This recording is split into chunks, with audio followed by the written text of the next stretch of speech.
A wave of ferocious wildfires has ignited across several cities in Israel, leaving the nation grappling with a deepening emergency.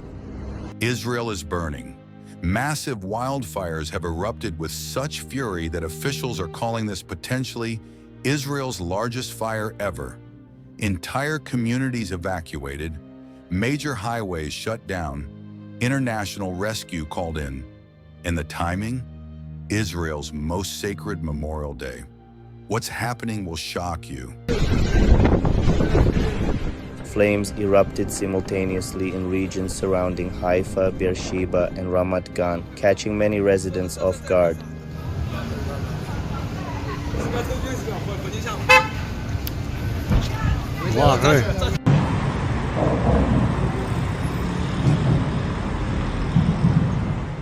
Strong, unpredictable winds have fanned the blazes with terrifying speed, making containment efforts nearly impossible.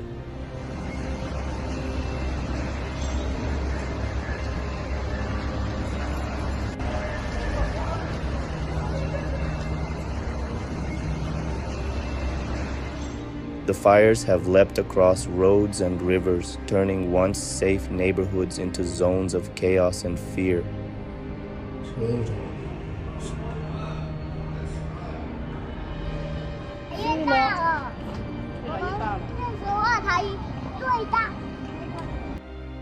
What we witnessed in Israel on April 30th, 2025, was nothing short of catastrophic. On the holiest day of remembrance, as Israel paused to honor its fallen soldiers, nature itself seemed to declare war on the Promised Land. Fire officials declared this could be Israel's largest fire ever. Over 25,000 dunams, that's more than 6,200 acres, went up in flames. Multiple communities were evacuated. The main highway between Tel Aviv and Jerusalem was completely shut down as people abandoned their cars and fled on foot through thick smoke. The situation became so desperate that Israel, a nation known for its self-reliance, was forced to urgently request international assistance. Italy, Croatia, Greece, Cyprus, and Bulgaria all rushed firefighting aircraft to save the Holy Land from the flames. But here's what makes this story even more extraordinary. This happened on Yom HaZikaron, Israel's Memorial Day, as the nation honored those who died defending the land. The timing, the scale, and the location carry significance that goes far beyond a natural disaster. April 30th, 2025, began as Israel's most solemn day, Memorial Day for fallen soldiers. But by morning, the Holy Land itself was under siege from flames. Shmulik Friedman, Jerusalem District Fire and Rescue Commander, made a chilling announcement. This is perhaps the largest fire ever in the country. The numbers tell the story. More than 25,000 dunams burned, over 6,200 acres consumed by flames. About 3,200 acres of forest were completely destroyed, representing one of Israel's most catastrophic environmental disasters. The fires erupted in the Jerusalem hills, threatening approaches to the holy city. Prime Minister Netanyahu warned that the wildfires could threaten Jerusalem and declared them a national danger. Route 1, the main lifeline connecting Tel Aviv and Jerusalem, was completely shut down. Videos show people abandoning vehicles and fleeing on foot as massive smoke walls engulfed the road. Defense Minister Israel Katz declared a time of national emergency and ordered all available forces mobilized. The IDF deployed search and rescue teams, firefighting units, aerial aircraft, and heavy transport planes dropping fire retardants. About 163 firefighting squads and 12 airplanes battled the flames. Strong winds made everything worse. Officials warned winds exceeding 60 miles per hour were expected, dramatically increasing fire spread risk. We are afraid of the wind because if it gets stronger, it will take the forest fire much further. firefighters said. Israel was forced to make urgent international appeals for help.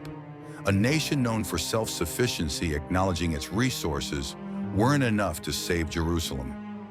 Foreign Minister Gideon Saar held a marathon of talks with European nations, requesting firefighting aircraft from Italy, Croatia, Greece, Cyprus, and Bulgaria.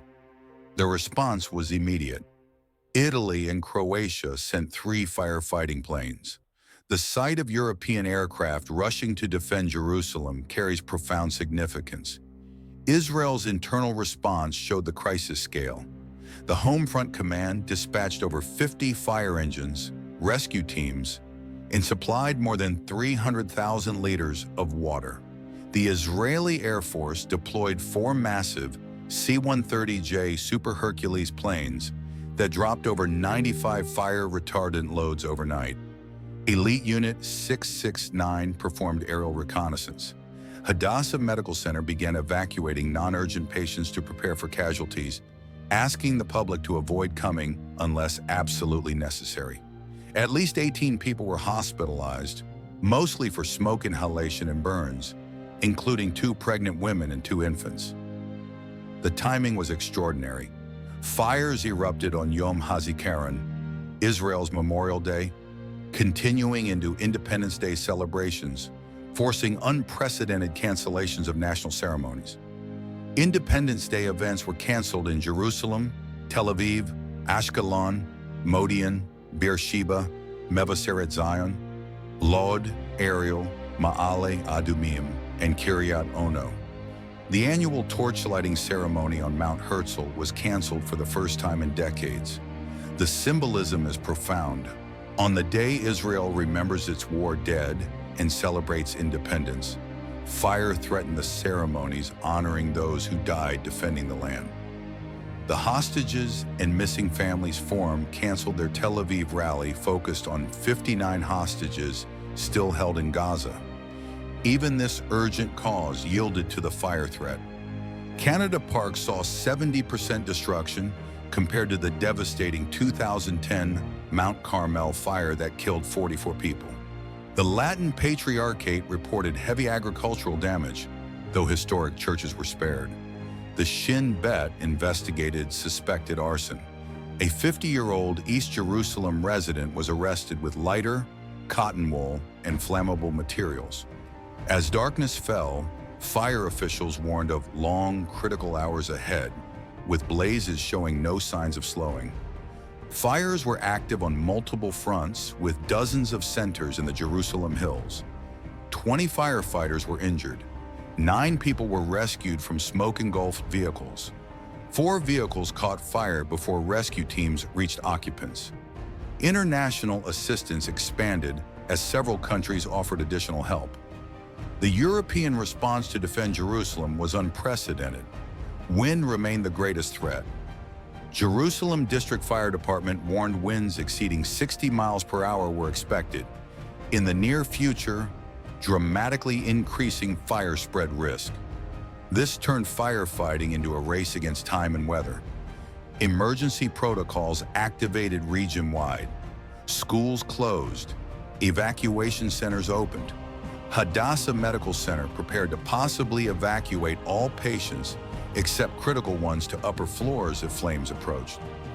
Highway evacuations showed families running through smoke, abandoning cars as flames approached the roadway. When officials declared this could be Israel's largest fire ever, they stated reality based on unprecedented scale and intensity. Statistics support this. Over 25,000 dunams burned, with 3,200 acres of forest destroyed. Fires raged across multiple counties simultaneously, stretching Israel's firefighting capabilities to breaking point. What made this potentially the largest ever was the combination. Scale. Area burned exceeded most Israeli fires in history. Location. Proximity to Jerusalem and major population centers. International response. Foreign assistance was unprecedented duration. Multi-day battles against unstoppable fires. Wind conditions. Sustained high winds turn controlled burns into infernos. Timing. During Israel's most important national observances, the 2010 Mount Carmel fire killed 44 people and was considered Israel's worst natural disaster in decades. Officials were clearly concerned 2025 fires could exceed even that catastrophe. Environmental impact will last years. Decades of forest growth reduced to ash in hours. Wildlife habitats destroyed. This fire revealed vulnerabilities in Israel's disaster preparedness, despite having advanced emergency systems. Fires ended May 2nd, but impact will be felt for years. State Comptroller Netanyahu Engelman warned Netanyahu these fires brought us to the brink of disaster that could have claimed dozens of lives and must serve as a wake-up call.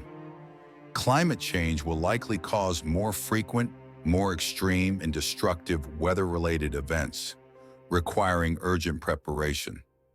International cooperation reached unprecedented levels.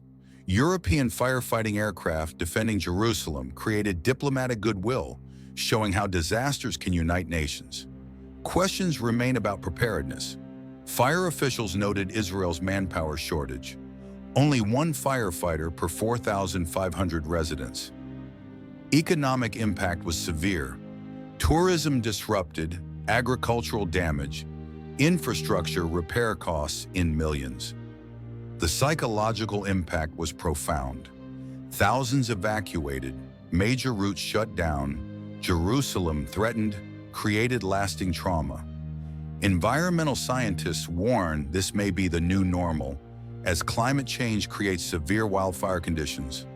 Israel, with dry climate and frequent winds, may face regular fire seasons like California and Australia.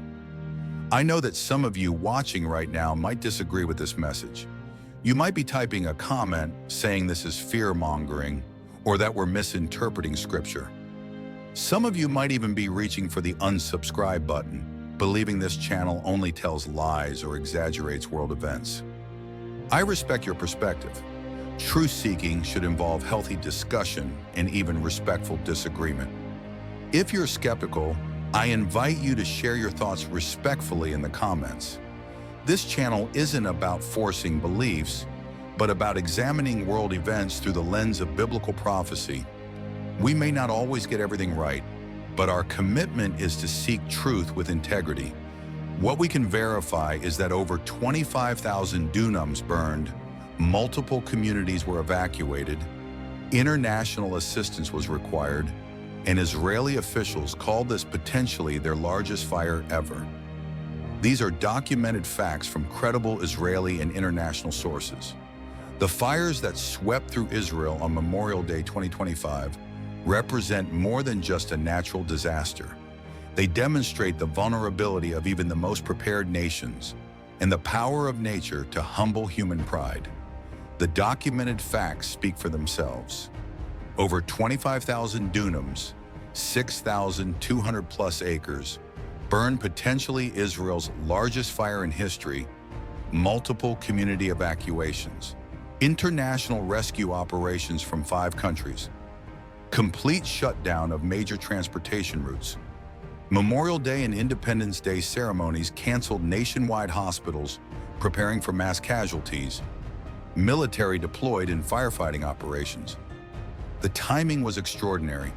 Flames threatening the Holy Land on the day Israel remembered its fallen defenders. The international response fulfilled patterns of nations coming to Israel's aid in times of crisis. For those watching prophetic developments, these events remind us that the land of Israel remains at the center of global attention, whether through conflict, natural disasters, or divine intervention. The fires may have been extinguished, but their message remains clear.